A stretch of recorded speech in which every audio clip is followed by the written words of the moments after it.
Happy Sri Rama Navami ఏంటి ఇంకా ఇలానే ఊరలేదు కాబట్టి నేను ఇలా నార్మల్గా సింపుల్గా నేను జనవరిలో మా బాస్ ఆస్ట్రేలియా నుంచి వచ్చినప్పుడు ఈ చాక్లెట్స్ కొన్నాను అనమాట. ఇంట్లో కూడా ఉన్నాయి 2 బాక్సులు ఇలా ఫుల్గా సబ్జెక్ట్ పెట్టాను. మీకు ఎక్స్పీరియన్స్ ఏముండదు అనుకుంటా, ఒకసారి చూద్దాం అనుకుంటా. లేదో ఈసారి ఎప్పుడైనా వచ్చినప్పుడు కలుగుతుందా, ఇంకా రాలేదు. ఆల్రెడీ ఏప్రిల్ 19 కూడా వస్తుంది. ఈ చాక్లెట్ అయితే నాకు మోస్ట్ ఫేవరెట్ చాక్లెట్ అనమాట. కానీ ఒకటే ఉంది, కలర్స్ ఉంటుంది. దీంట్లో వైట్ ఫ్లేవర్ కూడా ఉంటుంది.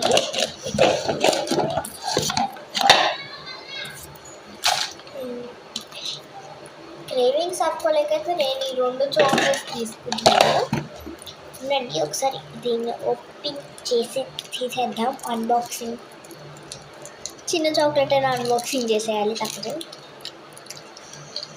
నార్మల్గా సిల్వర్ కలర్ ఉంది కదా, అది నార్మల్గా ఇండియా దొరికి కాకపోతే టేస్ట్ డిఫరెంట్ అనమాట. ఈ చాక్లెట్ కూడా బాగుంది.